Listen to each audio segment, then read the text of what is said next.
off the break. Always a little slow getting ourselves going, but much better towards the second part of the first half, and then obviously in the second half we played really well. Shared the basketball. We look at our assist-turnover ratio. I thought that was important. And we got some good play out of some guys we need to get better and continue to grow as a progressive basketball team. Eric Schwartz was really good. These two guys, obviously not practicing. They may say they don't want to practice at all. We'll look at their numbers, but they played very well. They were, a little concerned about those guys getting their win and getting in here and playing, but they obviously did an outstanding job. So, good win for us as we move forward to ACC play on Sunday. Coach, can you play much better offensively? Excuse me? How much more can you improve offensively? That's pretty good. Well, I mean, we scored a lot of different ways, and that was good to see. Obviously we made threes, but we got a lot of paint points. I don't see that it's on it, but I know we scored a lot in paint and drove the ball. In our transition game, we're a really good basketball team when we run, and we got to continue to run as a basketball team and share the basketball, because I think that this team is very good when we play like that, and that ball doesn't stick. Coach, I know the three guys that had trouble getting back. Did Reggie or Gamble from North Carolina have any trouble? Or did they get back on time? Well, Julian didn't go anywhere, but Adrian Thomas missed a day.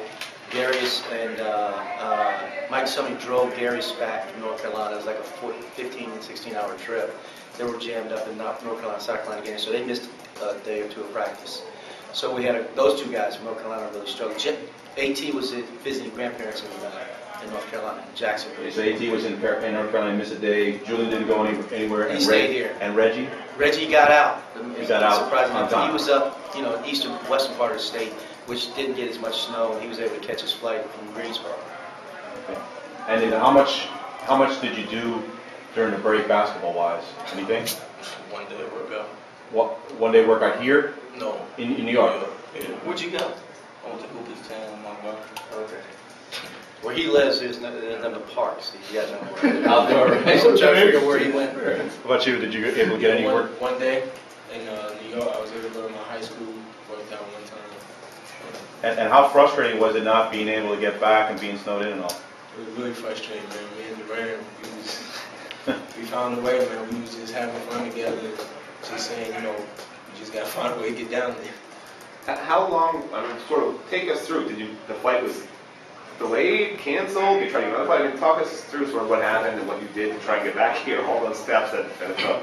Well, as we was down here, as we first got down there, we knew the blizzards were coming. So it was like 50-50 chance if we was going to make it or not. And then finally got the news that, the flight's going to be canceled. So that was our first cancellation. So then after that, I ended up going to the airport to rebook our flights. So I rebooked it for, was it yesterday? Thursday. No, Wednesday. Wednesday. Yeah, yesterday. And then we was there yesterday, and then checked our bags and everything. We think we were about to get on the flight. They just had the gate ready for us. So we were just waiting patiently. And then a few minutes later on the board, it just said flight was canceled. And then I just called coach and was like, you're not gonna believe this. It's like, it's canceled again. He's like, oh man. And he's just like, why you there? We working on the flight? So eventually we got a flight out. We ended up changing airlines and getting on another flight. So they were on JetBlue to Fort Lauderdale to get back. And then we ended up changing airlines and found 2 seats, believe it or not, on a flight that left 6:30, the next day at 9:30. Today. And so what time did I text you earlier? It was about 6 o'clock. Make sure those guys are up, because he has a problem sleeping a little bit. You pick them up at the airport yourself, Frank? No, I didn't. Well, these guys will tell you how much I was a little worried about it. So, but we made sure that, and I was texting the whole time, making sure the flight was okay. And then Malcolm calls me, Coach, the flight's delayed. We were texting the whole time. Then all of a sudden I see Malcolm Grant on my phone. Oh man, don't tell me. And he tells me the flight's delayed, but I said, well, go find out why is it delayed. And I said, it's mechanical, don't say that, just find out. And he found out that it was because the flight wasn't there yet. So we were okay, and I told him to text him when he got on, and he got on, and the flight got ready to take off, and we were good. What time are you guys actually back on campus today? What time did you actually get stepped on campus? 2 o'clock, pregame. Malcolm, did you feel rusty at all? Yeah, a little bit. I was really concerned with getting my win. I was nervous about, how I was going to be out there as far as endurance-wise. And, I just used the technique that our team doctor taught us, which is breathing. And, it worked out for me. Coach, can you talk about the efficiency of Reggie Johnson? 22 minutes and only 15 rebounds. Yeah, Reggie's, he's got great hands, so he's a really good rebounder. We need some other guys to step up with Reggie in that aspect of the game. Obviously, Reggie's a good free throw shooter, and he's going to get fouled a lot. A couple of his shots he missed, I think he was just a little rusty, and we got to get him back to exploding on his shots. I thought he was a little, lackadaisical in terms of some of his attempts, and we got to get him back to snapping his shoulder, being aggressive, and he'll make those shots when he does that. Level of competition is going to take a step up next game. How much fun is it playing the #1 team in the nation? Well, fun? Yeah, I think the guys are excited about the opportunity. Great opportunity. You don't get many of those to play #1 team in the country on their court, so it's a tremendous opportunity. That's what we're going to look at. We're excited about getting the ACC play. And I think you look at our strength of schedule and our RPI, I think we've done a great job in our non-league.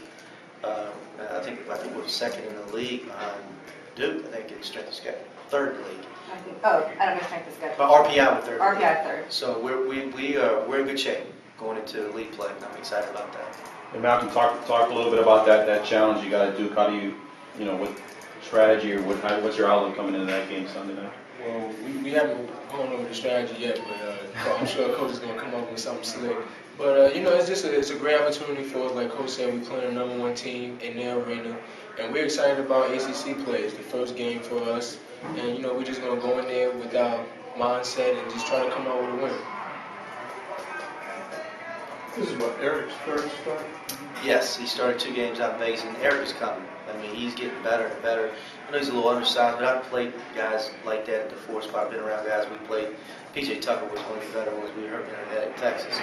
And Eric is just, he hadn't been practicing at the 4 spot long. He's been on the perimeter. So he's only probably about 2 or 3 weeks into practicing at the 4 spot. I think the more and more he gets court time, he's going to continue to get better. What kind of made you come up with that? Well, that's what he played in high school. We tried to make an adjustment for him to play on the perimeter. And the biggest thing with Eric moving down there, I just wanted some activity, energy, and if you watch Eric play, he brings that to the table. He's very aggressive, not afraid of contact, and even though he's not very tall, but he's very strong, and he can be a really good post defender. How much did the Kirk decision take you by surprise at all, or can you talk about that? I mean, Donovan just wants to be close to home. He's got some family, personal issues, and we support him in that regard. And Donovan's a great kid. We wish him the best. When did you find out about that? When he got back, when we got back, he came back, to Miami to talk to us about it. So.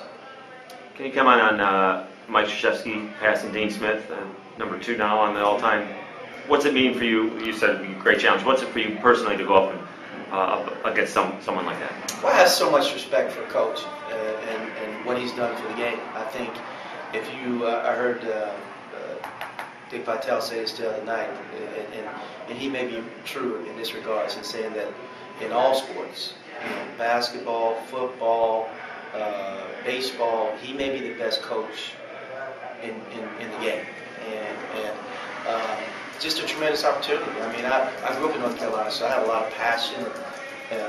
When we have an opportunity to go back to that state to play those teams, I know the tradition and what it's all about. So it's exciting for me to have this opportunity. To the players, how do you not let the camera crazies?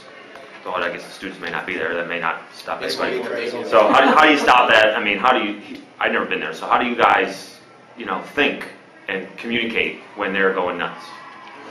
Just got to play basketball, man. I mean, that's a part of it. We understand it's a hostile environment. But we're excited. We're ready, man. I can't wait for Coach to take his jacket off again. That's what I'm looking for. No, we're keeping it. You played them tough before. We have, in our last 4 games, I think we've led at the half against Duke. So, we've had some great games. We had 2 years ago, the last time we played at Cameron, we were up 16 in the second half and went to overtime.